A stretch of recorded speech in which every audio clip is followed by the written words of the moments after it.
Welcome, everybody, to Ridiculously Raw, the most musty show on YouTube and StreamYard.com today. I am your host, Anthony Florio, joined by good old MF Michael Fletcher and the phenom Michael Bullock, fresh off another one of our legendary Raw chats. And tonight, it's a special edition of Ridiculously Raw. As, yes, we will review Monday Night Raw, but before we do that, we will be reviewing the 2023 Royal Rumble pay-per-view that went down this past Saturday night from the Alamo Dome in San Antonio, Texas. Now, we were supposed to have the show last night, but unfortunately, due to technical difficulties on MF's end, we had to, unfortunately, postpone that to tonight. So I'm going to walk you through it, and we're going to recap the Royal Rumble, and then we're going to review what ended up being a very, very newsworthy edition of Monday Night Raw this evening. And because of all this, we will not have a Tony's Take tonight. I'll be back with that next week. But for right now, let's get into the 2023 Royal Rumble pay-per-view that went down this past Saturday night from the Alamo Dome in San Antonio, Texas. And for the first time in the history of the Royal Rumble, the Royal Rumble match was the very first match of the night. Can you believe that? And it was the men's Royal Rumble match. And the order, and here are the order of entries. Number 1, Intercontinental Heavyweight Champion Gunther. Number 2, Sheamus. Number 3, The Miz. Number 4, Kofi Kingston. Number 5, Johnny Gargano. Number 6, Xavier Woods. 7, Karrion Kross. 8, Chad Gable. 9, Drew McIntyre. 10, Santos Escobar. 11, Angelo Dawkins. 12, Brock Lesnar. 13, Bobby Lashley. 14, Baron Corbin. 15, Seth frickin' Rollins. 16, Otis. 17, Rey Mysterio, but he did not come to the ring. He never came to the ring. Reason for that, he apparently suffered an injury in the match with Karrion Kross last Friday night on SmackDown. 18, Dominic Mysterio. 19, Elias. 20, Finn Balor. 21, Hall of Famer, two-time Hall of Famer, Booker T. 22, Damian Priest. 23, Montez Ford. 24, another Hall of Famer, Edge. 25, Austin Theory. 26, Omos. 27, Braun Strowman. 28, Ricochet. 29, the return of Logan Paul. And at number 30, the returning Cody Rhodes. And when all was said and done, the winner of the match, in 1 hour, 11 minutes, and 42 seconds, the American Nightmare, Cody Rhodes. Cody Rhodes wins the men's Royal Rumble match. He gets the golden ticket to the main event of WrestleMania 39. And we'll have more on that in as part of our Monday Night Raw review. So before I give you my thoughts on it, a couple of quick stats here. Gunther, whether you like Gunther or you don't, you damn sure have to respect him after the effort that he put in this match. He was, without a doubt, the MVP of this match. From the number 1 position, lasting and setting a new longevity record for the men's Royal Rumble match. 1 hour, 11 minutes, and 40 seconds. Gunther and Cody Rhodes both tied for the most eliminations. They each had 5 eliminations apiece. And I'll tell you what, guys, this year's men's match was light on surprises, but it made up for that by addressing several different storylines. Other than Kofi Kingston's save going poorly, again, this was a very good Royal Rumble match. Most of the eliminations made sense. Yes, the winner was predictable, but that's not always a bad thing. Logan Paul eliminated Seth Rollins in a shocking moment before Cody Rhodes threw him out. And after the American Nightmare endured a series of strikes from Gunther for several minutes, Cody tossed him out to win the match. I mean, a lot of things happened here. Gunther and Sheamus starting it off. Who knows? Could we be running that back possibly for WrestleMania and give Sheamus that long overdue Intercontinental Heavyweight Championship so he can say he did everything in WWE? I'm hoping so, but we'll see. You notice Seth freaking Rollins getting eliminated by Logan Paul. Could we see a Logan Paul Seth Rollins match possibly at WrestleMania? That's possible. But what about that collision with Logan Paul and Ricochet?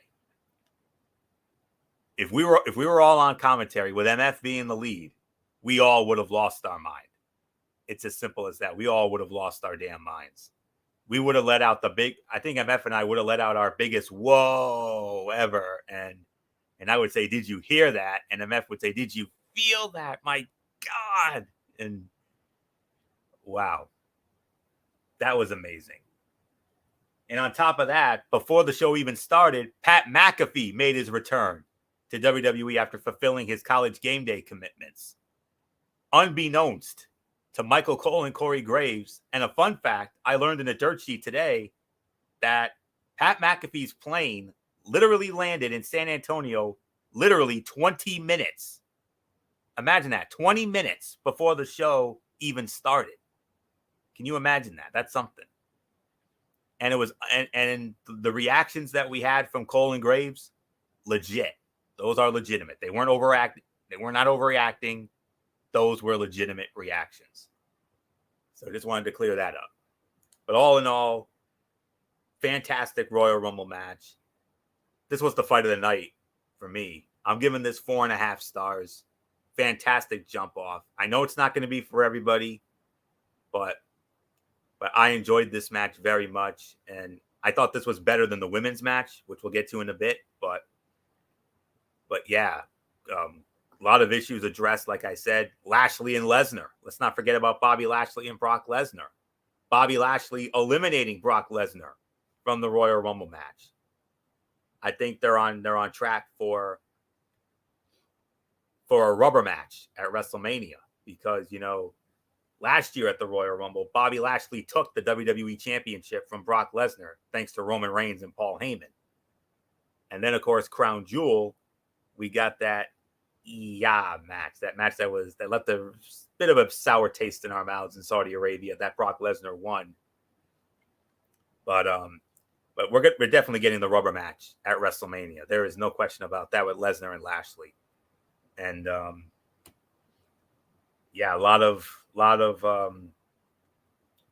things came out of it, but at the end of the day, the American Nightmare, Cody Rhodes, to the surprise of none of us, wins the Royal Rumble, and he's got the opportunity of a lifetime to do what so many other guys like Edge, Daniel Bryan, Cesaro, Seth Rollins, Rey Mysterio, Kevin Owens, Logan Paul, even Drew McIntyre. I could go on down the road. Finn Balor. What all those guys have been unable to do. He's got a chance to do, as Vinnie Mac used to say back in the day, a chance to do the impossible. And that is finally end the reign of terror of the Tribal Chief. And he's got a chance to do it on the grandest stage of them all. Most likely on night 2, the Sunday night, as the main event, the overall main event of WrestleMania 39 in front of God knows how many there's going to be at SoFi. You can imagine it's going to be 80, 90, maybe even 100 when we get to it. But all I know is what a moment. So 4.5 stars. That's the night. So, all right. Good old MF Michael Fletcher, right on cue, front and center. Take 2. Let's try this again. Yeah. First off, I hope you guys can hear me. Loud and clear? Loud and clear, baby. All right, because I'm using my cell phone. Unfortunately, I'm very sorry for what happened last night. It was definitely not what I was expecting, and everything kind of blew up in the face on me because I think my computer slowed down on me and it just wasn't receiving. I don't know. It sounded like I was cutting out throughout the night. I was getting a little frustrated with it, and That's why I pulled the plug. I called it, and I was like, I can't do this. I'm not going to put Florio through that, the fans through that, and for that, I called it off and said, that was it. I'm done. So, with that said, what I was going to say, what I was going to talk about was the Men's Royal Rumble match. I agree with your rating, Anthony. 4.5 stars is exactly the right rating that I would have given it. Gunther solidified himself as one of the top guys in WWE today. Without a doubt, now you know why he is the Intercontinental Heavyweight Champion. He solidified that with an amazing performance. Without a doubt, one of the best performances I've ever seen in a Royal Rumble match. Darn shame he didn't win at all, but I'm very proud of what he did. That battle at the very beginning between Sheamus and Gunther was reminiscent of the Clash of the Castle. We knew they were just teasing us a little bit with that. We got a little bit of that meat there, and trust me, we ate it. Yeah, like you said, not many big surprises in this Royal Rumble match, to say the very least. A lot of people were wondering about certain guys, other situations. The Rey Mysterio thing, I was so heartbroken that he wasn't in the Rumble. Rey being in it, I thought would have been great. Obviously, he wasn't at 100%. And obviously, they're going to throw that little caveat that maybe it was Dominic and Judgment Day that did it. I felt like it could have been Karrion Kross. So there's a number of ways that they can go with Rey. We'll wait and see how that plays out.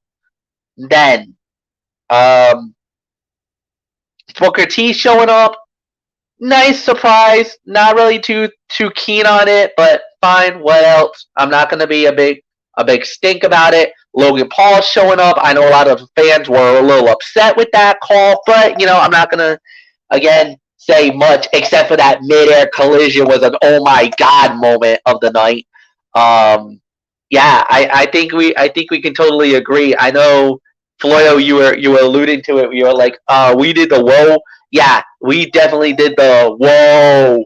And then I went and I come out with an oh my god midair collision, and then Floyo comes with the did you see that? Did you?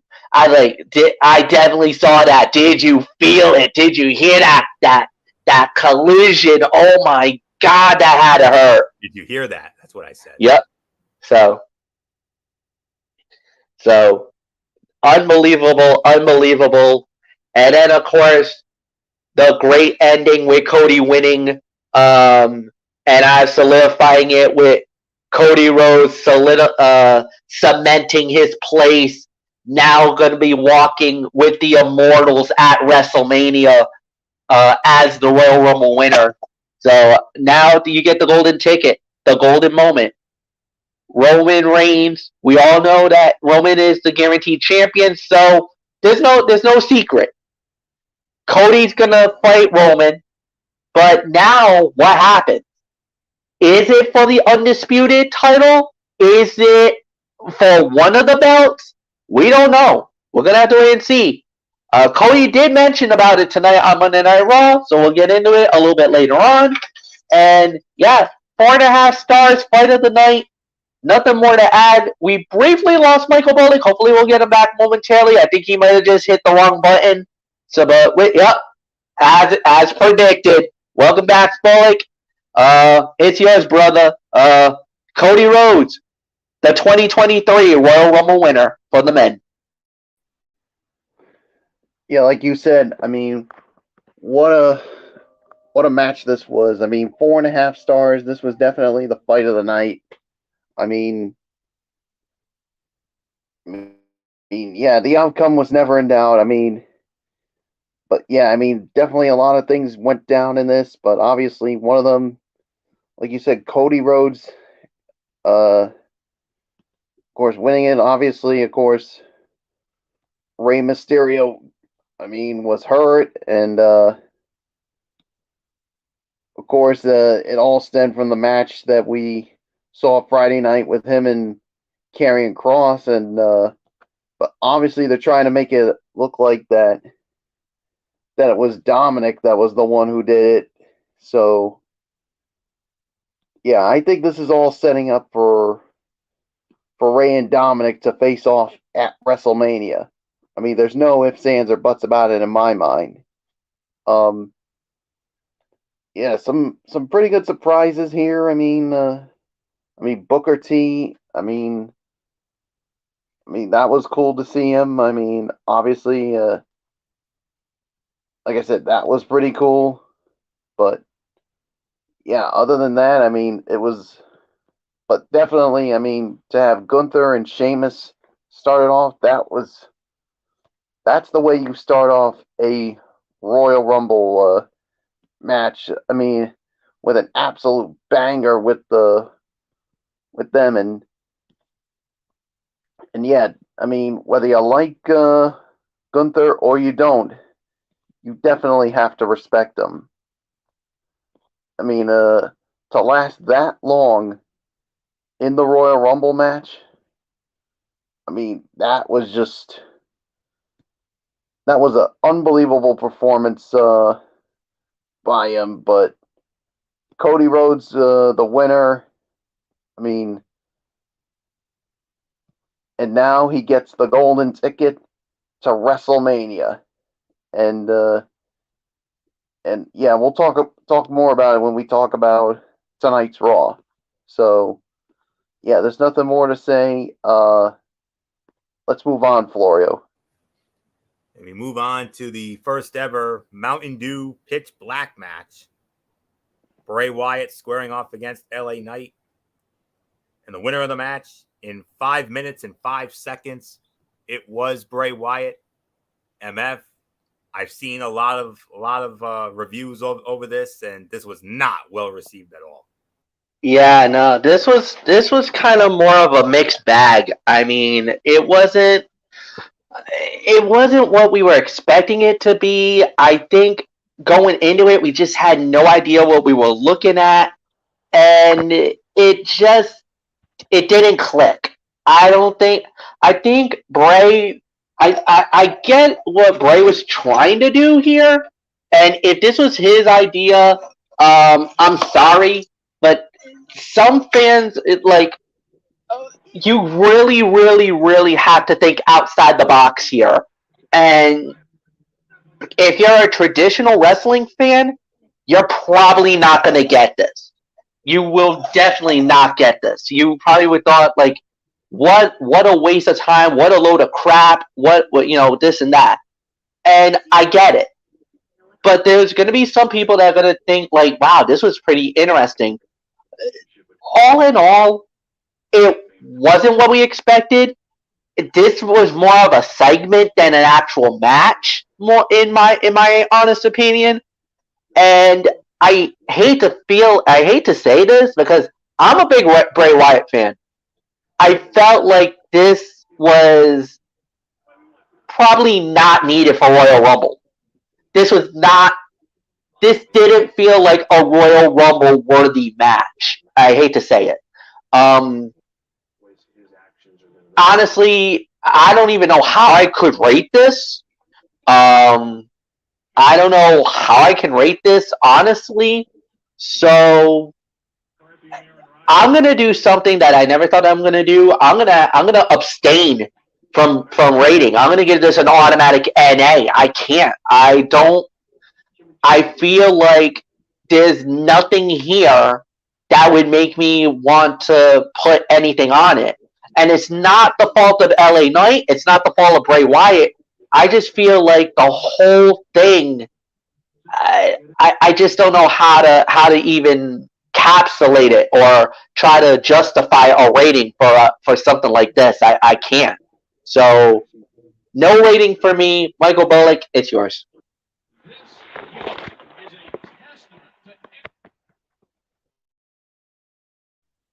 Yeah, I'm with you, Fletch. I mean, I got to give it an NA as well. I mean, it's just, I mean, how in the world do you rate a match like what we saw? I mean, what we saw on Saturday. I just don't know how you can actually do it. So you just can't. That's the thing here. And yeah, I mean, and I'm not going to fault Bray Wyatt or even LA Knight. I mean, I just think they were put in a bad spot here. So yeah, so I'm going to no rate this. It's yours, Florio. With all due respect, gentlemen, there's only one rating I can give this. I'm sorry. Dud. This was the worst fight of the night. This was not good at all, to be honest with you. All right.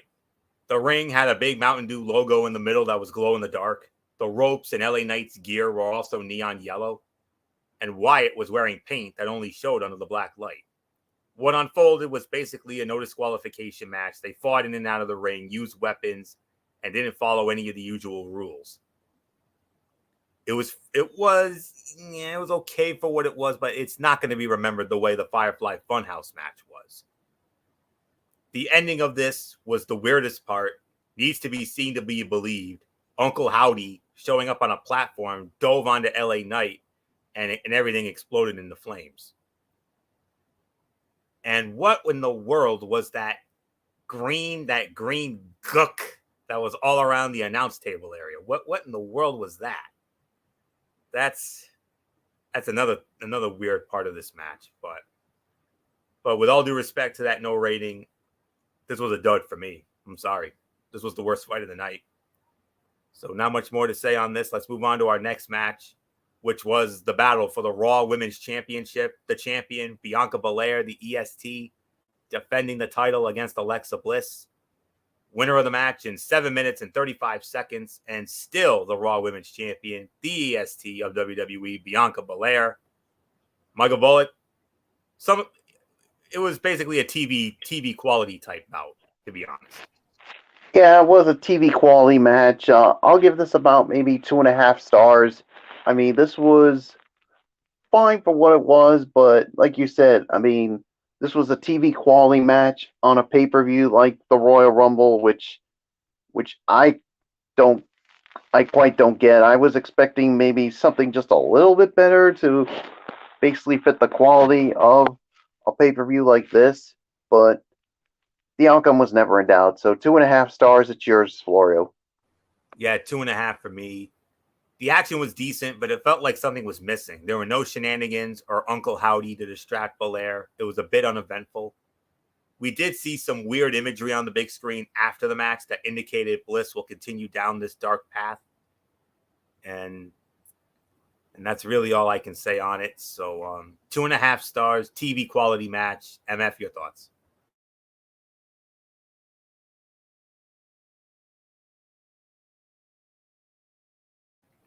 MF, are you there? We okay. All right, we got Sorry about that. Yeah, Yep. sorry about that. All right. I guess if I wait too long on the cell phone, it drops me off. So anyway, 2.5 stars. Yeah. TV quality match, not really worthy for the Royal Rumble event. Disappointing more than anything else. So yeah, nothing more to say. Florio, go. All right, we move on to the 2023 Women's Royal Rumble match. Order of entrance. Number 1, Rhea Ripley. 2, Liv Morgan. 3, Dana Brooke. 4, Emma. 5, Shayna Baszler. 6, Bayley. 7, B-Fab from Hit Row. 8, NXT Women's Champion Roxanne Perez. Number 9, Dakota Kai. Number 10, Io Sky, the Women's Tag Team Champions from Damage Control. Returning at number 11, the returning Natalya. 12 was Candice LeRae. 13, also from NXT, Zoe Stark. 14, Xia Li. 15, Becky Lynch. 16, Tegan Knox. 17, Asuka. A new look, Asuka. And I'll have more on that during Raw later. 18, she's not Doudrop anymore. She's now known as the name she should have been known as all along, Piper Niven, number 18. 19, Tamina. 20, Chelsea Green. 21, Zelina Vega. 22, Raquel Rodriguez. 23, Michin, Mia Yim. 24, Lacey Evans. 25, literally out of the crowd, Michelle McCool. 26, also from NXT, Indy Hartwell. 27, Sonya Deville. 28, Shotzi, with MF's favorite, the Tank, of course. 29 was Nikki Cross. And number 30, Nia Jax. Not well received at all, let me tell you. A lot of people were not happy about that entrant, let me tell you. But when all was said and done here, the winner of this match in 1 hour, 1 minute, and 3 seconds, Rhea Ripley. Rhea Ripley makes history, becoming the first woman to win the Women's Royal Rumble match from the number 1 position. And on top of that, the final 2 were the same 2 who started it, Rhea Ripley and Liv Morgan. The first one versus 2, final 2 in the Women's Royal Rumble. Notable statistics here. Rhea Ripley sets a new record. 1 hour, 1 minute, 8 seconds. Liv Morgan was right behind at 1 hour, 1 minute, and 7 seconds as the Journey women. But Rhea Ripley had the most eliminations, 7 eliminations. Second most, only behind Shayna Baszler and Bianca Belair when they both eliminated 8 in the 2020 Women's Royal Rumble match. But nonetheless, Rhea Ripley wins the Women's Royal Rumble match, and Rhea Ripley now gets her golden ticket to SoFi Stadium in WrestleMania 39 to battle either Bianca Belair for the Raw Women's Championship or the Queen Charlotte Flair for the SmackDown Women's Championship. We'll have a lot more to say about that in a little bit. And a certain panelist here, not going to name any names, wink, wink. A certain panelist is beyond over the moon about this, and he'll tell you why. All right. This bout had more surprises than the men's match because fewer participants were announced ahead of time. But other than that, this was about maybe the same quality as the men's Rumble. But I thought the men's Rumble was a smidgen better. Nia Jax, being number 30, got a mixed response in the arena and on social media. But the crowd enjoyed watching everyone in the ring pile on her at once. Nikki Cross, along with Rhea Ripley, Asuka, and Liv Morgan were the final 4. But once again, it was a predictable finish, but it was also the right call. And Brooke and Ripley had a moment that did not go as planned. They were trying to do something and both just fell over. A moment later, the Eradicator could be seen bleeding from her nose. So it might have happened during that spot. Roxanne Perez got a nice pop from her home state, Texas crowd. Candice LeRae took a hard tumble to the floor. Asuka's look was incredible, but the mask may have been the best part. Getting rid of the Dewdrop name for Piper Niven was the best surprise in this match. Chelsea Green being eliminated in record time is not the best way to get her new WWE run going. She sets a new record for the shortest appearance in a Women's Rumble match, 5 seconds, and that's it. Surpassing the previous record, which was Liv Morgan, when she was eliminated in 8 seconds in the 2019 Women's Royal Rumble match. Michelle McCool, like I said, sitting in the crowd with her kids when she was announced. Hopped the barricade, took off her hoodie to reveal her gear. They did not do a countdown for number 30. Nia Jax's music just started playing out of nowhere. Could that have been a small bit of a botch? Maybe. And no, that was a botch. That was a botch. It was a botch. Okay. And the way Mia Yim landed on Shotzi did not look fun for either of them. Hopefully they're okay. But I'm going to give this about 4, maybe 4.25 stars for this effort. And nice to see some of those NXT women get involved. I would have liked to have seen them be in there a little bit longer, but it's a small little gripe. But Roxy looked good. Zoe looked all right. And we kept the Becky and Bayley and Damage Control feud going. That was well done. But on this night, it was all about Rhea Ripley, Mommy, going to WrestleMania. And she will challenge, like I said, she'll go after either Bianca Belair in the Raw Women's Championship or the Queen Charlotte Flair for the SmackDown Women's Championship. We'll address that later on because she made her decision tonight. So not much more for me to say on this. So 4.25 for this. So MF 2023 Women's Royal Rumble match. Mommy is going to WrestleMania. Yeah, she is. Absolute tremendous performance by Rhea Ripley, coming from the #1 spot and winning in the whole darn thing. Incredible performance, to say the very least. And then behind that, you got to give a lot of credit and a lot of love to Liv Morgan. Morgan wanted it to be at the very beginning. She got her wish at #2 and goes all the way to the very end.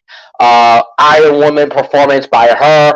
So both Rhea and Liv got nothing to be ashamed of. They absolutely tore it down. They did an incredible performance. Asuka intrigues me. The murder clown empress that actually was, and the fans started freaking out when they saw Asuka's outfit or the look, because that's not WWE Asuka. That's Asuka from Japan. This is Asuka's from Stardom, from Japan, when she was Kaina. So she is this was when she was known as the murder clown.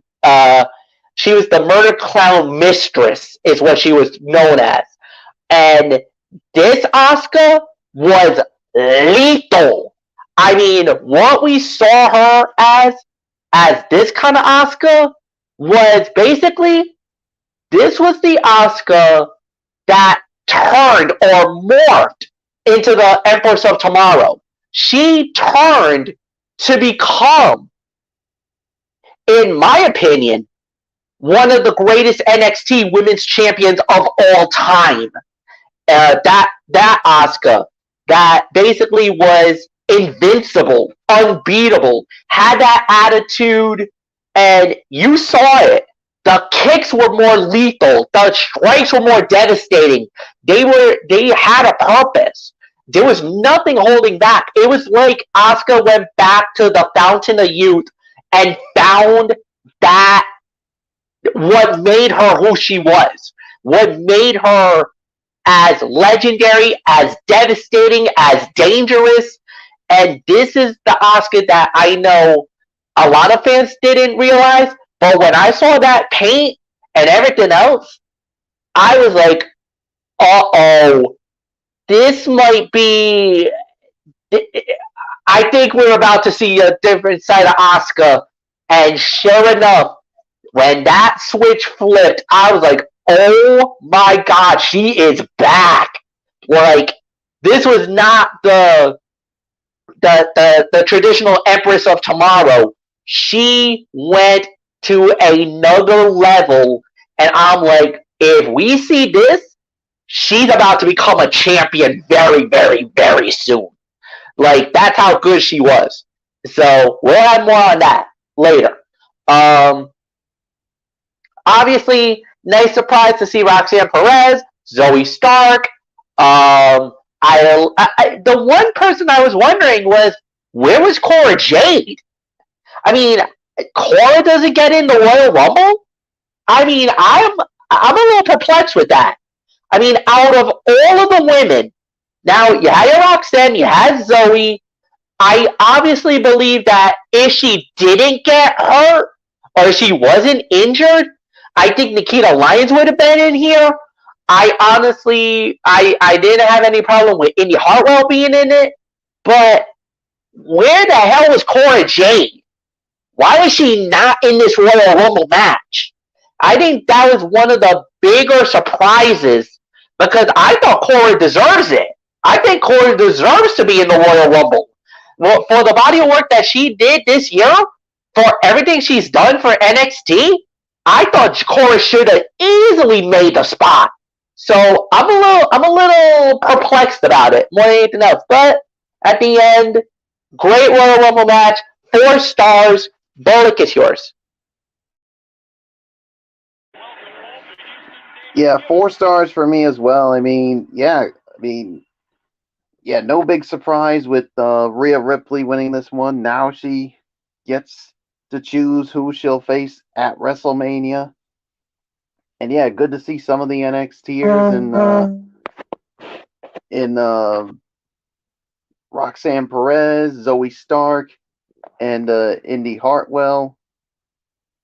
And man, oh man, I mean, this was, I mean, the men's match was just a smidget better, but all I can say is, I mean, yeah, Rhea Ripley. I cannot wait. We'll find out when we review Raw to see who she gets to go up against. So nothing more to say. Let's move on. And we move on to the main event of the evening for the undisputed WWE Universal Championship. The champion, Roman Reigns, defending against Kevin Owens. Winner of the match in 19 minutes and 15 seconds. And still the WWE Undisputed Universal Champion, Roman Reigns. But then after the match, that's what's going to be most talked about. More than the match itself, even though the match was very good. What happened after the match. And MF, I'm going to set you up with a great commentary moment, which will be another one to add to your Screaming Michael Fletcher archives. I thought about this when I saw it. And then the light bulb immediately clicked when I saw it happen. When Sammy hits Roman with the steel chair, all MF did was let out a big old with a screaming crack in his voice. When MF saw the chair shot by Sammy to Roman, MF just lets out a big old Sammy, and then you could hear me say, "Oh my goodness." And then we just let it play out after that. So there you go, MF. That's a perfect commentary moment for you. So, and MF, you started off here. Roman Reigns retains 1915. No surprise. Another predictable outcome. But that post-match, the post-match segment with the bloodline going after Kevin Owens, beating him to within an inch of his life. And then Sammy finally turning on Roman, hitting him with the chair, you screaming out Sammy, and the whole 9 yards. But that post match has been met with beyond universal praise on social media. Oh yeah. One reviewer went as far as to say the greatest ending to a pay-per-view he's ever seen. I don't know about greatest ending to a pay-per-view, but it was pretty damn good. And I don't know how much you could even talk about it without it coming out like that. But my goodness, okay. The match itself, easily 3.5 stars. Solid main event, good body of work, good action, good wrestling. I'll give you that. What happens next is without a doubt one of the wildest things you'll ever see in wrestling. I don't think you can even talk about it. You know, Roman, well, like you said, the beatdown happens and they were basically pummeling Kevin Owens. The Usos getting in it, Solo Sikoa getting some of it, just absolutely destroying everybody in sight. All right, I got it. Then they handcuff Kevin Owens to the ring ropes, and Sammy gets handed with the chair. Now, for all you ECW marks out there, for all the ECW fans, you remember this moment vividly. This was Ed. It was Raven that got caught in the steel, because this was a steel cage fight. Raven handcuffed to the steel cage. Tommy Dreamer with a steel chair bashes Raven over the head. It was called the chair shot heard around the world. It is legendary for ECW fans. They remember this moment. South Philadelphia ECW Arena, the 2300 Club that's down in South Philly is when that moment happened. I honestly thought that Roman was setting Sami up for the chair shot heard around the world 2 at Rumble. He was setting him up for it. Sami's like, come on, man, you proved your point. You don't need to do that. You've done everything that you had to do. You don't need to do that. You don't need to prove it. Come on, man. Like, you did it. You did everything you had to do. No, man. And Roman got mad. Roman's like, started calling them out, saying, "Yo, do you really want this? What are you thinking? Whole 9 yards, blah blah blah blah blah." And Sami got fed up, had enough. Next thing you know, like you said, Sami hitting Roman in the back. Yes, you screaming, Sami. Yep. So there's really nothing more to add there. That was a great moment, legendary thing. From there, you just go on as may be. So you just think what's going to happen next. Well, we'll see. But the thing that also you had to think about here was pretty much look at what happened. Look at the moment. Look at how.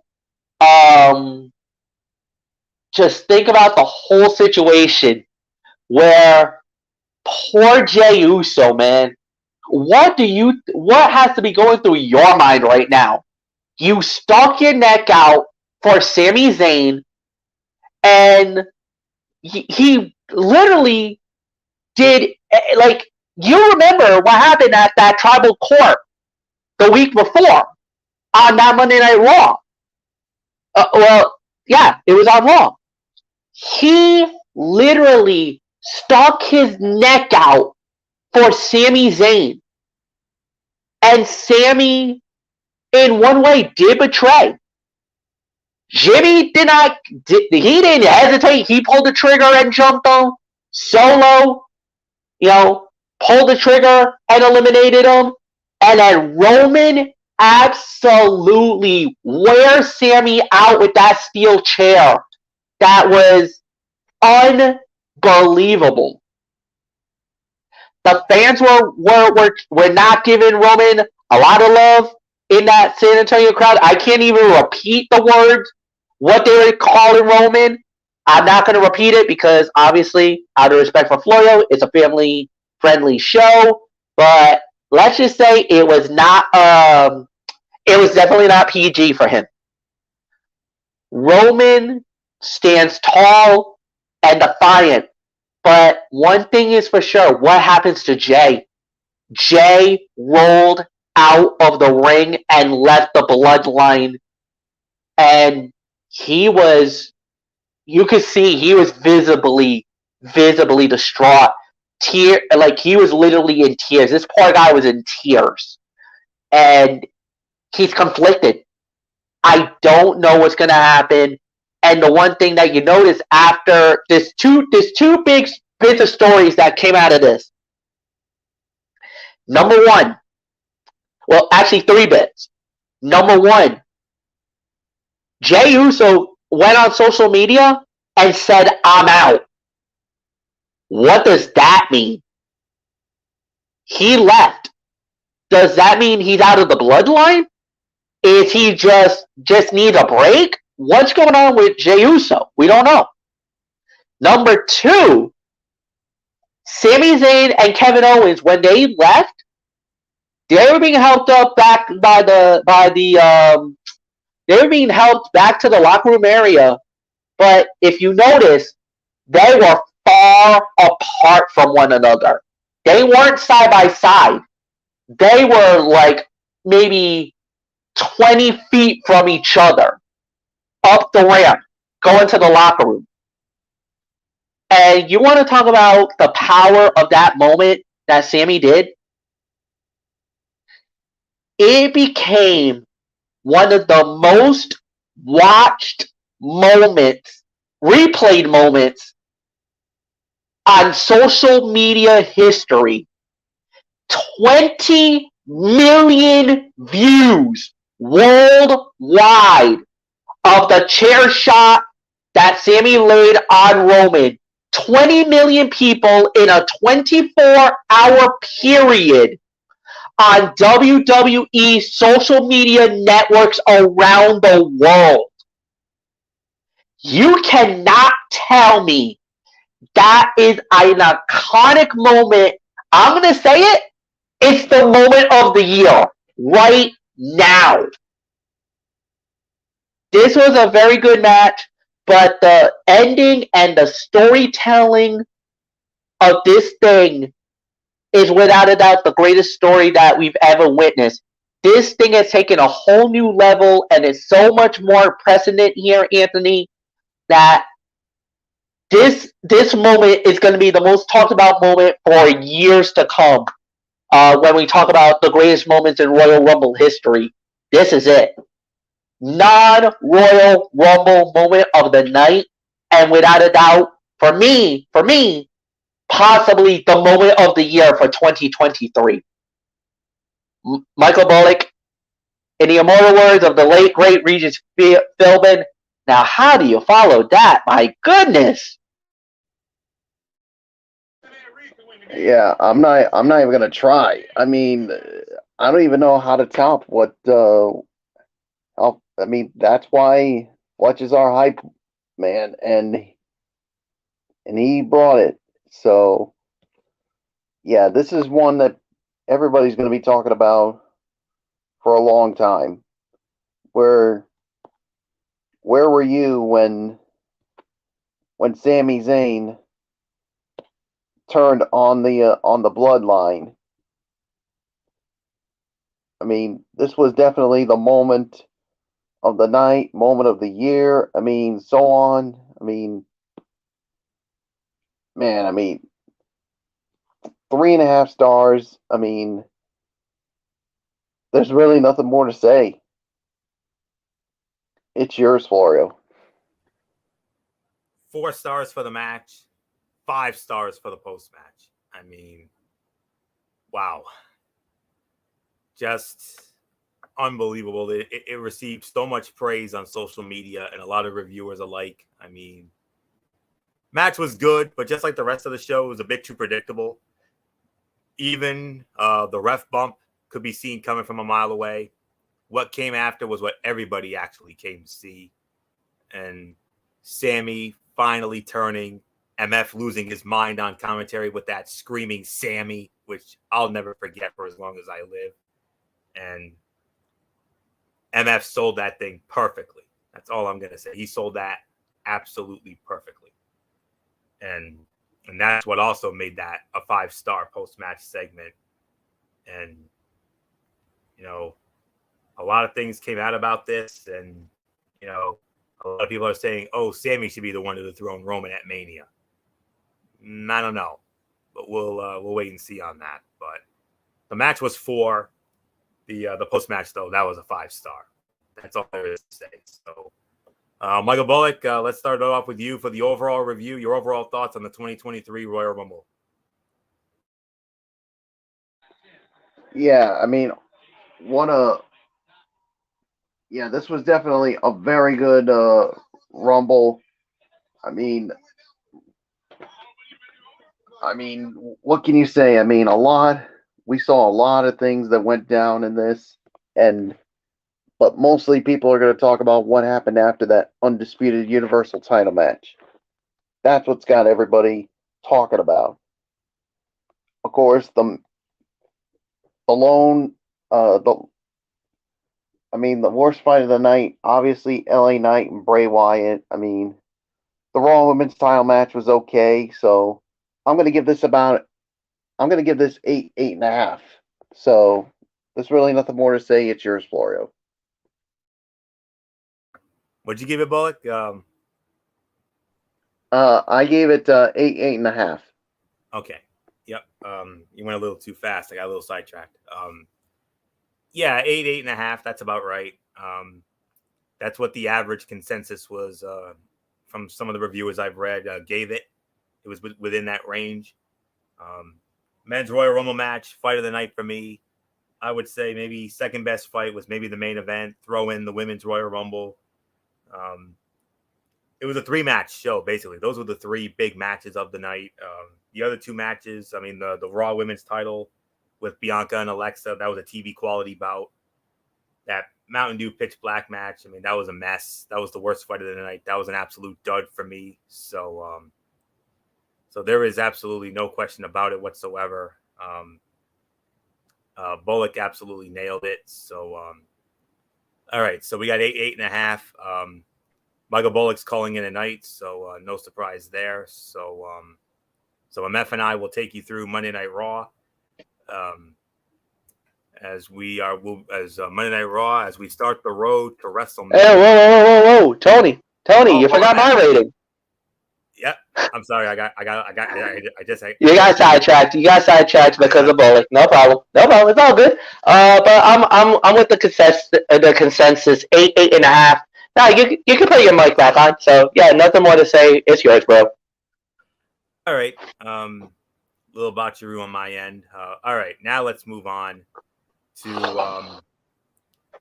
the big Monday Night Raw that officially started the road to WrestleMania.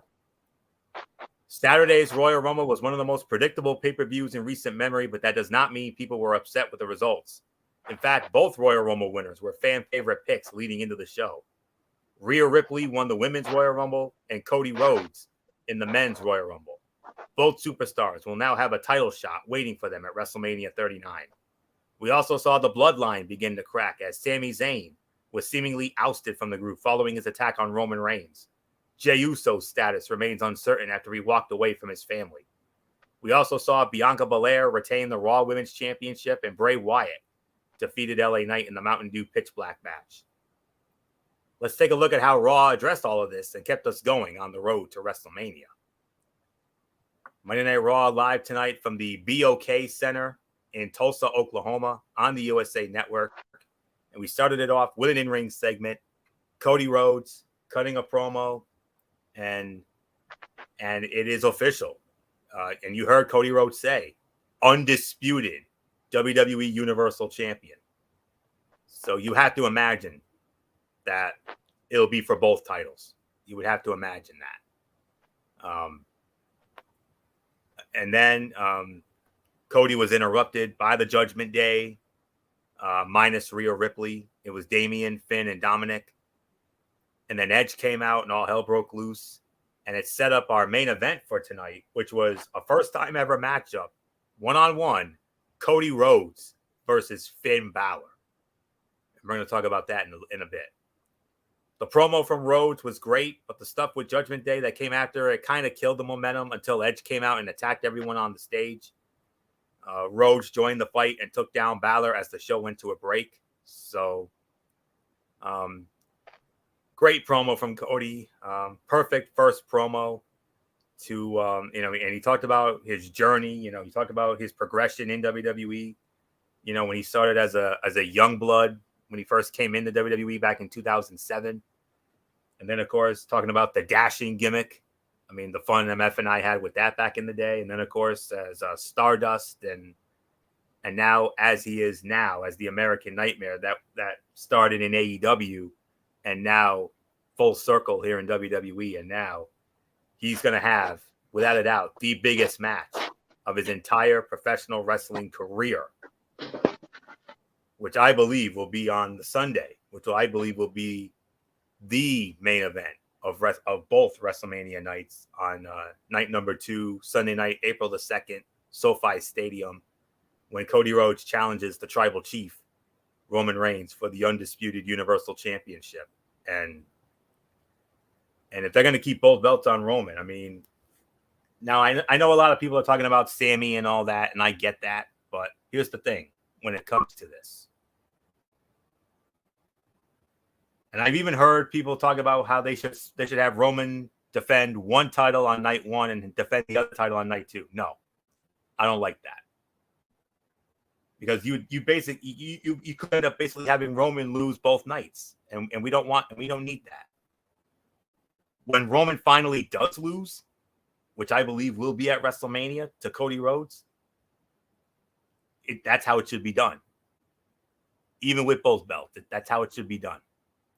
And as far as what happens with Sammy goes, I could see Sammy and Roman in Montreal at the Elimination Chamber. I could easily see that.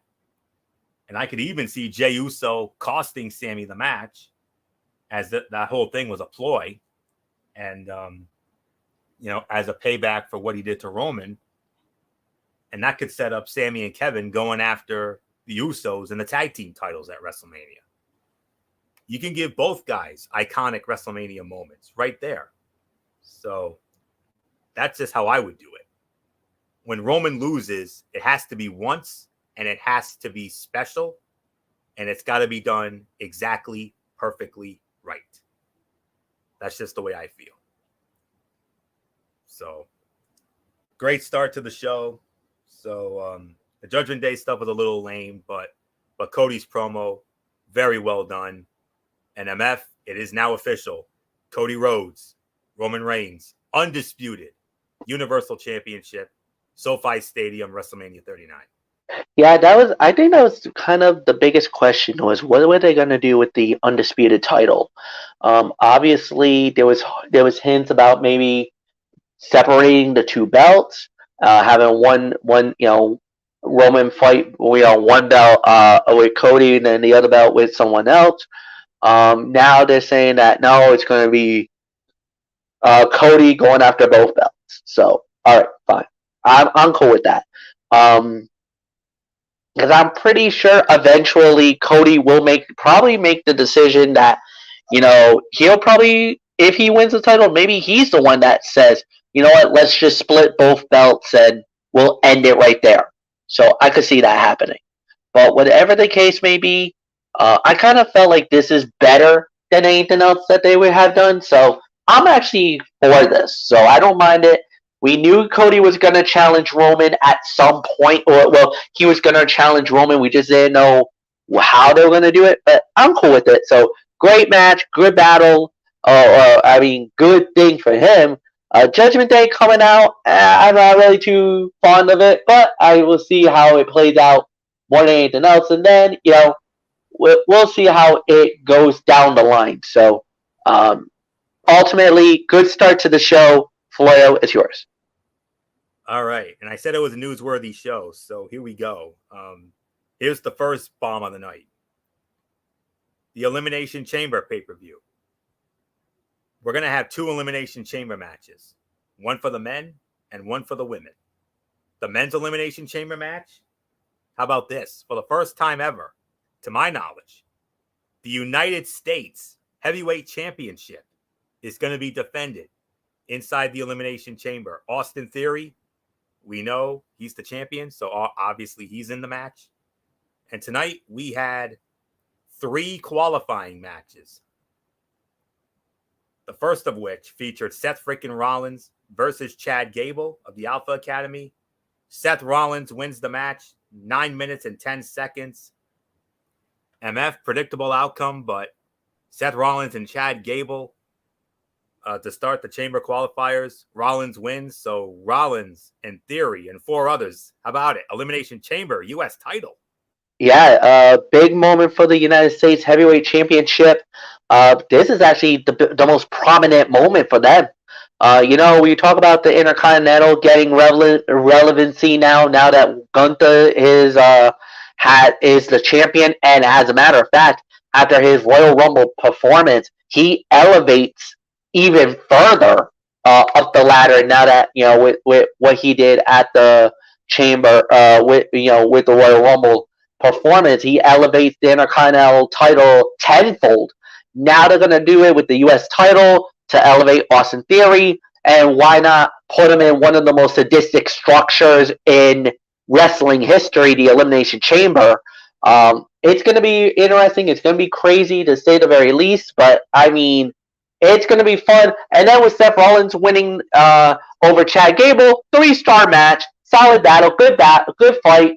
There's really nothing more to say. So, Anthony, it's all yours, man. Yeah.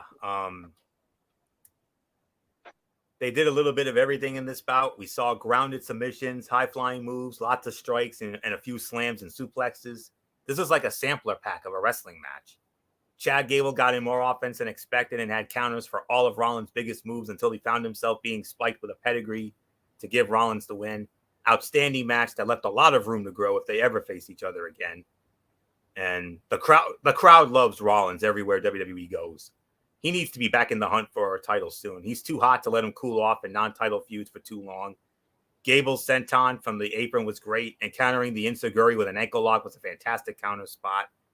3, maybe 3.25 for this. This was a very good opener here tonight. And Seth freaking Rollins on his way to Montreal in the Elimination Chamber and a chance to regain the United States Heavyweight Championship. So, all right. Then we had Io Sky squaring off against Candice LeRae. Io Sky wins the match, 9 minutes and 20 seconds. Another 3-star match. These two know each other very well after having had several matches over the last few years. So they wasted no time trying to feel each other out. They had some slow moments, but for the most part, this was an energetic match that showed off the skills of both competitors. There were some shenanigans outside the ring with Bayley that led to Io scoring the win. Finish was a bit contrived, but it's nice to see Sky get the win because it feels like Damage Control loses too often. LeRae made good contact with her baseball slide drop kick, but Sky made more contact with her tope suicida a moment later. There was one near fall that looked a little questionable. Sky may not have kicked out in time, but other than that, another solid match here, another 3.25 star bout. So not much more to say. MF, Io Sky defeating Candice LeRae, 9 minutes and 20 seconds. Yeah, another solid match. Another, I'd probably say 2.5 to 3, to say the very least. And if you notice after the match, even Corey Graves called it out. Mia Yim, really? I mean, yeah, she was trying to neutralize. She was trying to neutralize Damage Control, but she didn't really do a good job neutralizing them. I don't know. I don't know why Mia did not get more involved, and when she did, it was already too little, too late. The match was over. I don't know. Maybe that was kind of a botch on her part, or maybe there's something more than what that meets the eye here. I don't know. I kind of feel like this is interesting. I think we got to keep a closer eye on this, Florio. I just felt like this was kind of a interesting way to end it, you know? All right. So with that being said, now let's get into the big, another one of the big news stories of the night. The winner of the 2023 Women's Royal Rumble match, Rhea Ripley. She comes out. She makes her decision. The decision was, who will she challenge at WrestleMania 39? Will she challenge the EST Bianca Belair for the Raw Women's Championship in a first-time ever dream matchup? Or will it be the Queen Charlotte Flair for the SmackDown Women's Championship? Mommy made her decision. And MF, I got some great news for you, MF. Rhea Ripley wants the Queen. She said, Charlotte Flair, I will see you at WrestleMania. And MF, now I'll be honest with you. Before I give it to MF, I'll say it like this.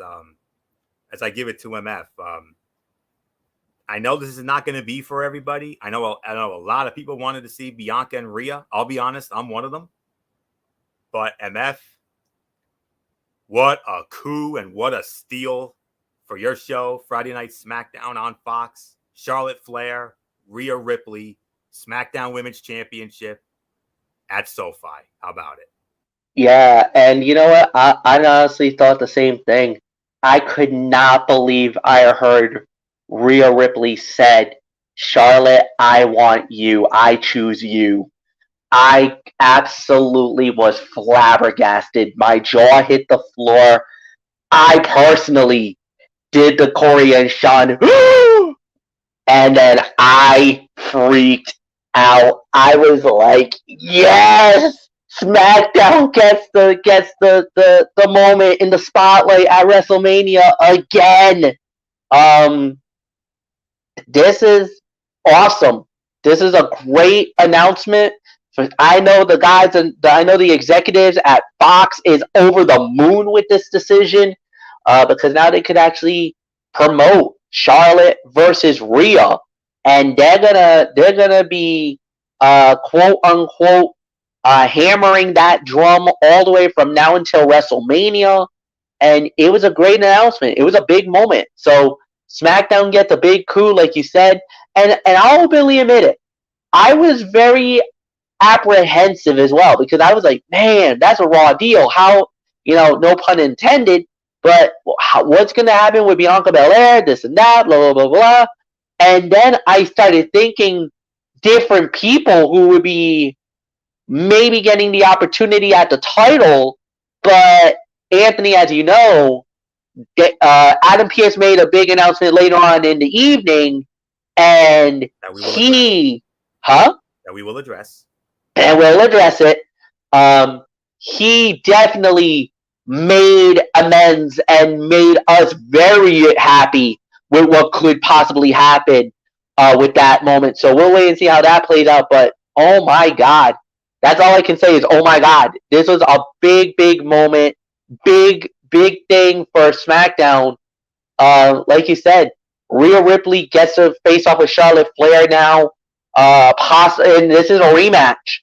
The first time that they fought, unfortunately, was COVID, was running wild, and on top of that, it was at an empty, quiet WWE Performance Center, and the NXT Women's title was on the line. This was the first time ever in WrestleMania history that an NXT title was being defended at WrestleMania. And now, for what undoubtedly is going to be one of the biggest nights, the biggest weekends in WrestleMania history, where right now, Anthony, they are gunning for, as a matter of fact, and you're wondering how many people is going to be there, they're going for the all-time record. And I'm not talking about the bloated number, because as a matter of fact, the legit number was over 90,000. It was about 95,000 at AT&T Stadium. Even though they said it was over 100,000, it was not. It was 95,000. This time around, it is SoFi Stadium, and as far as actual tickets sold, they've already sold 100,000 tickets. Like, legit. 100,000 has been sold for WrestleMania. Total. That's including the 2 nights. So we're expecting over 100,000 on each night already. So this one, by all attempted purposes, if they're going by the code of honor, this should be the main event of night 1. Agreed. This should be the main event of night 1 of WrestleMania. Like Charlotte and Ronda should have been last year, but yes. Cold ended up getting yes. spot. Yes. That should have been the main event. That should have been the main event of night 1, not Austin versus Owens. But where we digress on that. This one is going to be even bigger.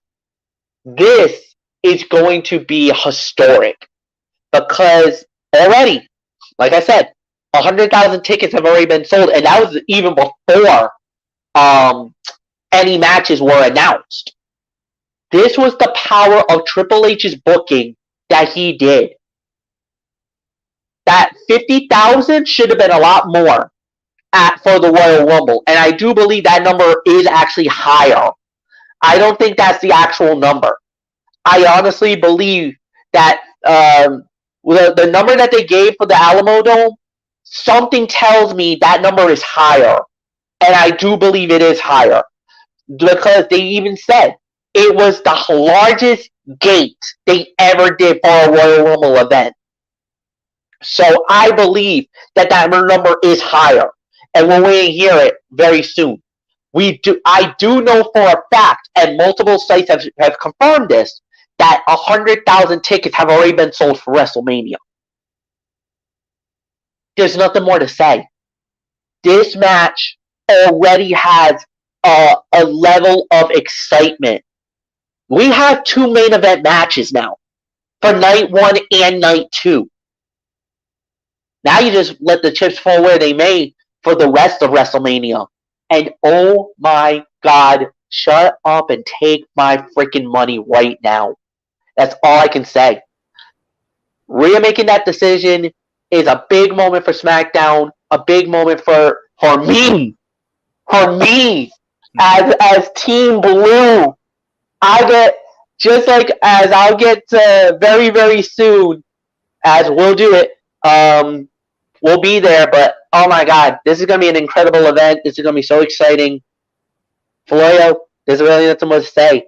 When the decision was made, when I heard it, when we saw it with our own eyes, Rhea choosing Charlotte, I know you were a little disappointed. I know Michael Bullock, he voiced his little concern about it, but me, Cheshire Cat like grin, like Kaiser Butler or Kaiser Vierge would say, I had that evil Toro look, like, we got it. and the evil grin started coming out. I was like, oh, I'm so excited, man. I'm so happy that this was the choice. I'm so happy this was the choice. Surprising too, because I think everybody and their mother thought that she was gonna choose Bianca Belair, and for her to pick Charlotte, wow, is all I can say. But it makes sense. Rhea wants revenge because of her loss 3 years ago at WrestleMania. And Money in the Bank 2 years ago.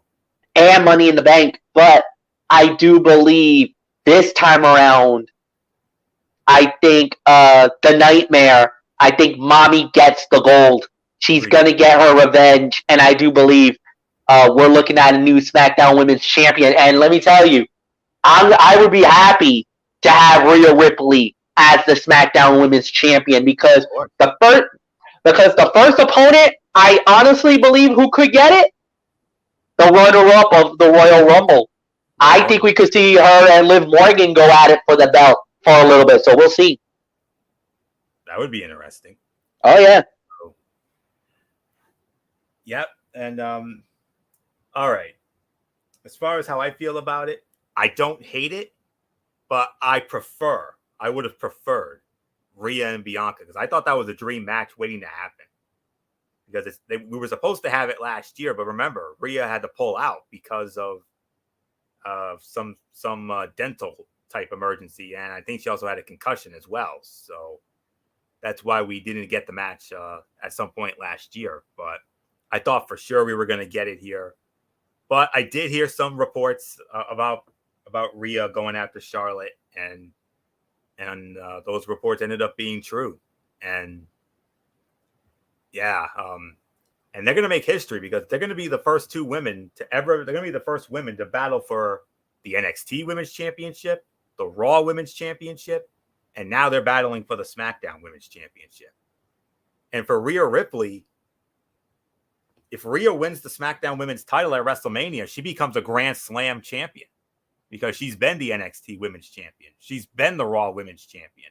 She was also a co-holder of the Women's Tag Team Championships with Nikki Cross late in 2021. So the only thing left for Rhea is the SmackDown Women's Championship. Win that at WrestleMania, bada bing, bada boom, Rhea Ripley, Mommy becomes a Grand Slam champion. So big moment. So I'm happy for MF. I'm happy for SmackDown. That's a big moment. And it's going to be a hell of a match because remember, they had what I still consider the greatest women's match in WrestleMania history, albeit in that dinky performance center at WrestleMania 36. That was a 4.5-star match. Go back and watch it on Peacock and tell me otherwise. And who knows? This could be even better or just as good. we'll have to wait and find out. But the third will the third time be the charm for Rhea, because she lost the NXT Women's title to Charlotte at WrestleMania 36, lost the Raw Women's Championship to Charlotte Flair. So this is a golden opportunity. So we'll have to wait and see what and that was at Money in the Bank 2021. So let's not forget that either. And that was a good match too. So, but we'll see what happens. So all right. Then we had our second Elimination Chamber qualifier. It was Baron Corbin squaring off against Johnny Gargano. Johnny Gargano wins the match, 9.5 minutes. Both men played to their strengths, so Corbin focused on power moves while Johnny Wrestling tried to use his speed and agility to stay out of his reach.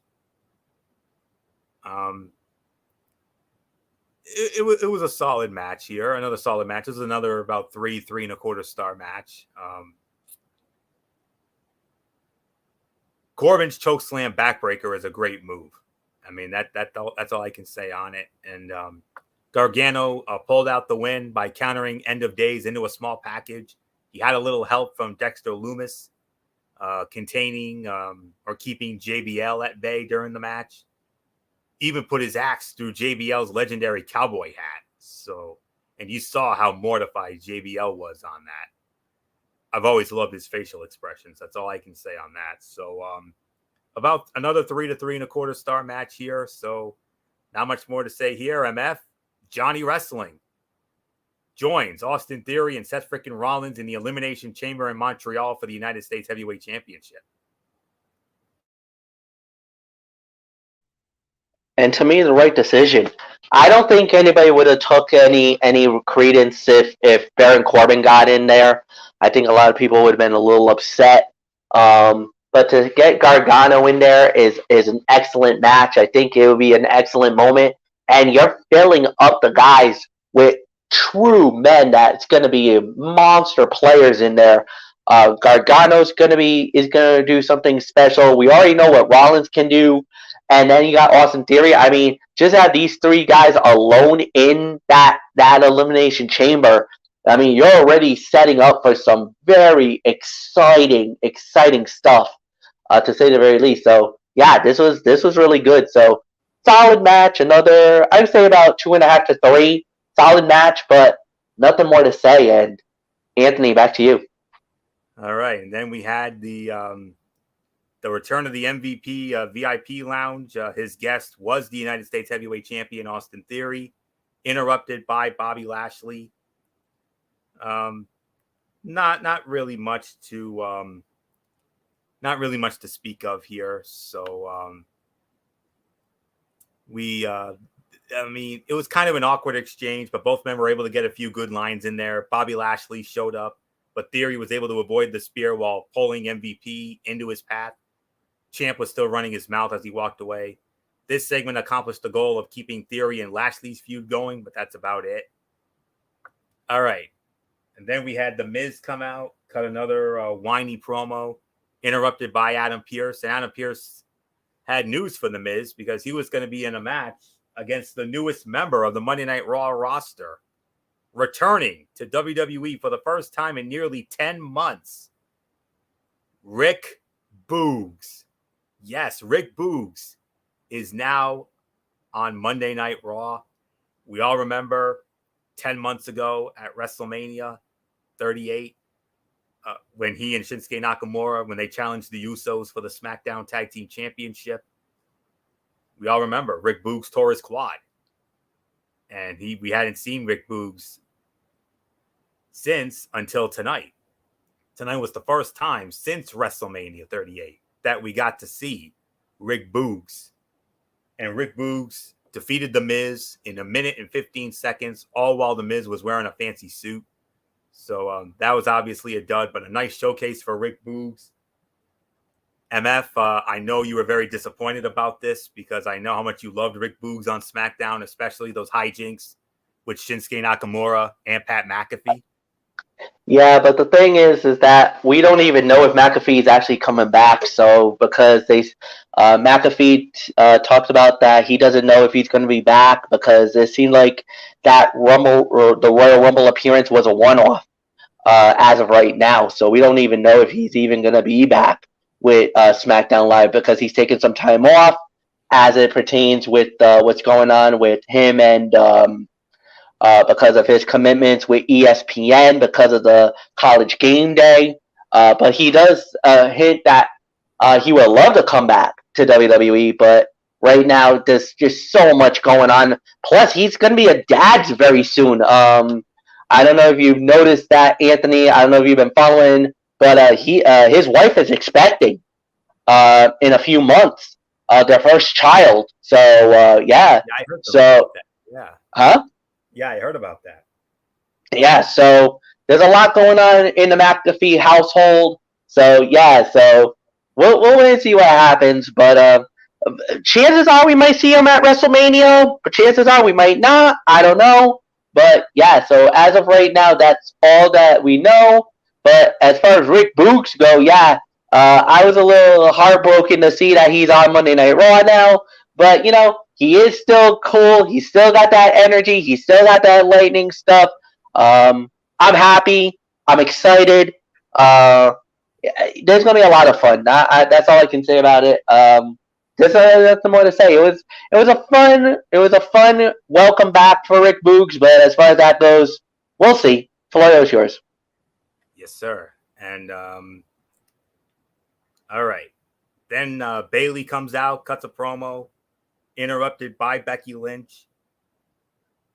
Now, remember, we were supposed to have a steel cage match between these two on Raw 30 that unfortunately got scrapped because of the tribal court segment going with that overran tribal court segment. But guess what? We're making up for that. Next week on Raw at the Amway Center in Orlando, Florida, home of the Magic, we're going to get Becky and Bayley in that 15-foot high steel temper cage. But MF, let me tell you, that promo segment tonight, Bayley went there and then some. I honestly thought she was going to bring the daughter in.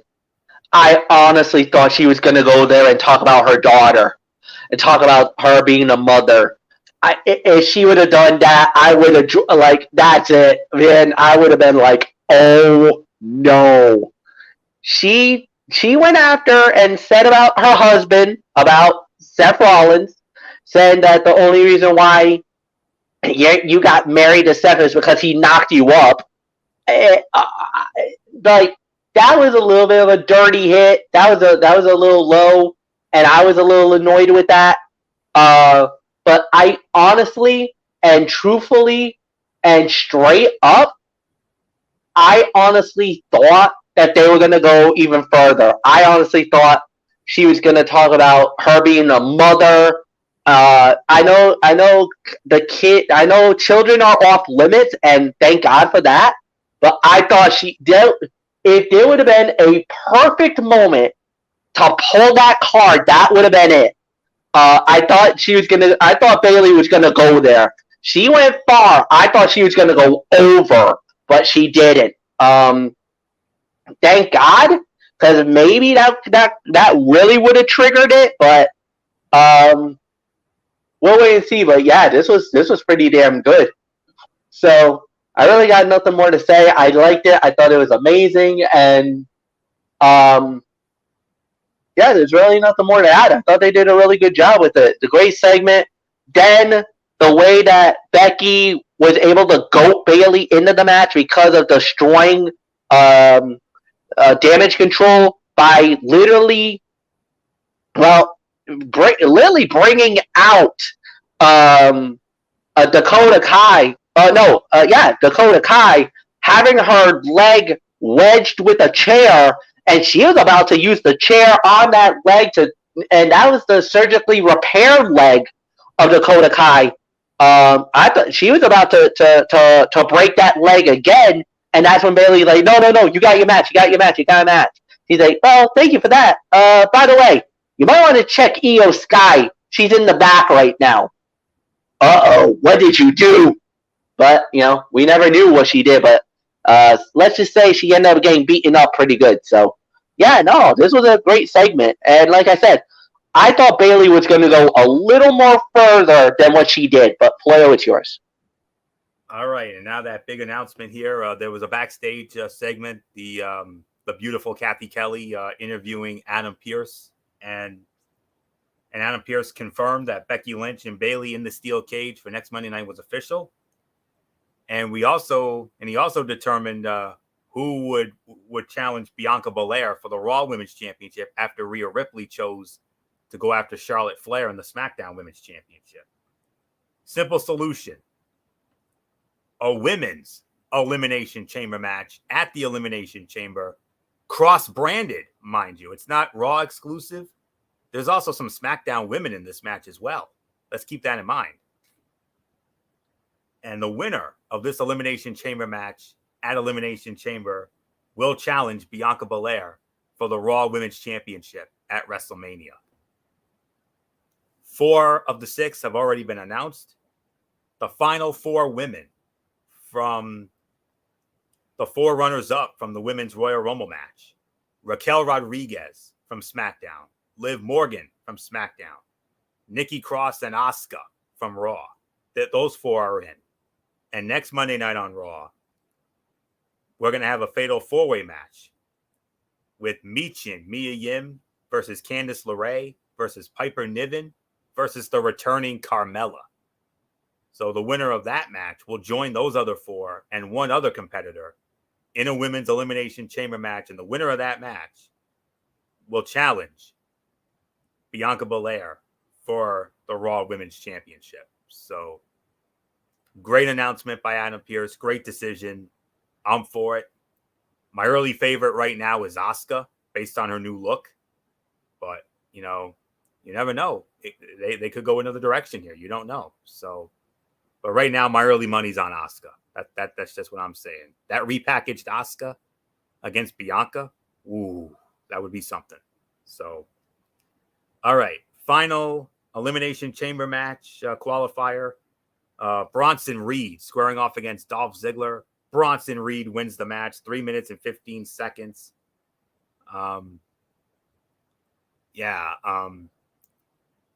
Quicker than expected, but it definitely made Reed look good by beating a former world champion so quickly. And the only thing I can say, I hope that if they put Bronson Reed in one of those internal pods, I hope there's enough room for him, because that brother is massive, let me tell you. So can you imagine what what kind of destruction Bronson Reed is going to cause in that chamber? Scary. MF? No, agreed with what you just said. I kind of feel like, if anything, I would probably have Bronson Reed as one of the 2 guys starting this match, to say the very least. But just a thought. Yeah, that's possible. We'll see what happens. Before we get to the main event, some more announcements were made. The final 2 men's qualifying matches will take place next week. Angelo Dawkins of the Street Profits squaring off against Damian Priest, and the other half of the Street Profits, Montez Ford, will square off against Elias. So the winner of those 2 matches will join the chamber match. And it's very surprising that Bobby Lashley is not in this match. I'm very surprised. I thought for sure Lashley would have been in this match, but we'll see what happens. So you got those 2 matches, plus Becky and Bailey in the cage in Orlando next week. Main event of the evening, Cody Rhodes squaring off against Finn Balor. Cody Rhodes wins the match in roughly an even 15 minutes. I'll say it. It was the fight of the night. Great main event that would have been even better without the rest of Judgment Day getting involved. The crowd was on its feet as we came out of a commercial break with just a few minutes left in the match. Edge arrived through the crowd and began fighting Damian Priest and Dominic Mysterio. Rhea Ripley jumped on Edge until Beth Phoenix arrived, took her down with a spear like she did at the Royal Rumble. And then Cody avoids the coup de grace and hit 3 crossroads for the win. The dragon screw over the middle rope is one of the spots that always looks painful. The way Priest flew over the barricade in the timekeeper's area looked great, and the delayed superplex from Rhodes, impressive display of balance and strength. 3.5 to 3 3/4 for the effort. Fight of the night here, and MF, a lot to make about the main event here. Cody looking strong in his first true match, his first real singles match since his horrific injury last summer. And but from what I could surmise, I could possibly see a mixed tag at Elimination Chamber. Maybe Edge and Beth going up against Rhea and Dominic. Possibly. Yes, agreed. I thought they did a really good job with it. I thought they did a solid performance. And yeah, this was about 3.5 stars. Fight of the night. Yeah, they did really well. So I got really nothing more to say. So yeah, Florio, was yours. All right, MF, your overall thoughts on this Raw fallout from the Royal Rumble tonight? 8 to 8.5 out of 10. I thought they did a really good job. I thought everything was serviceable. Like you said, it was a lot of storytelling and a lot of stuff that needed to be laid out. And in one aspect, we have a lot that has gone down. Rhea Ripley announcing that she's going after Charlotte Flair in the SmackDown Women's title at WrestleMania.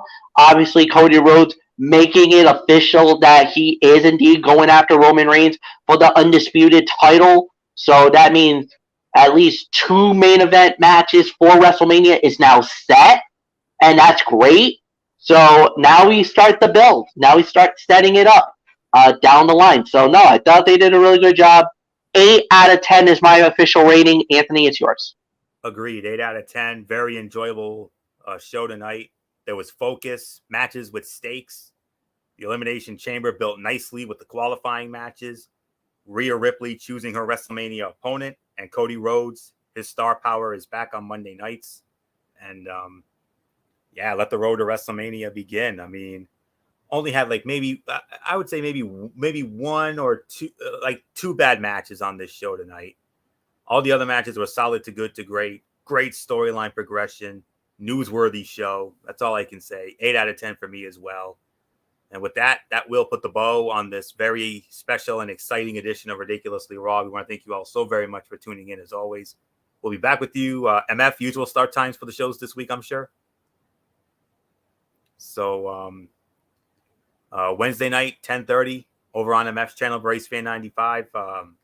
Wednesday Night Madness, as we will review NXT, their go-home show for Vengeance Day, and AEW Dynamite. Thursday night, TXN Sports World. Unfortunately, we have to start the show off with some very sad news. Billy Packer, the longtime CBS college basketball analyst, he passed away at the age of 82. We're going to pay our respects to Billy Packer at the start of Thursday's show. We'll also talk about the Baseball Hall of Fame, the 2023 Hall of Fame baseball class, preview the NHL All-Star Skills Competition and game itself. The All-Star rosters were announced in the NBA. And then we will, in our main event, we'll recap the NFC and AFC championship games and give an early thought on Super Bowl 57 between the AFC champion Kansas City Chiefs and the NFC champion Philadelphia Eagles. So we'll get into all that on Thursday. And then Friday, we got Cerebral Smack Talk with MF. Friday Night SmackDown, the SmackDown fallout from the Royal Rumble. And, of course, AEW Rampage. And then we'll take it from there after that. So that's it. So until Wednesday night for Wednesday Night Madness with MF, this is Anthony Florio here for good old MF Michael Fletcher. And in spirit, the Phenom Michael Bullock. And, of course, always and forever, the First Lady, Dee Dee Whitson. You know the routine, everybody. Thumbs up. Talk to you later. Yeah. Throw it up Fortune 4 style. Bye for now, my friends. God bless. Be good to each other. Have a blessed couple of days. And until Wednesday night, or Wednesday Night Madness, you've been watching Ridiculously Raw right here on the Tone 25 on YouTube and StreamYard.com. And remember, my friends, no matter what anyone tells you beyond anything else, wrestling is indeed actually real. For everybody who's been a part of this one, for now, Anthony Florio. So long. Bye, everybody. Bye.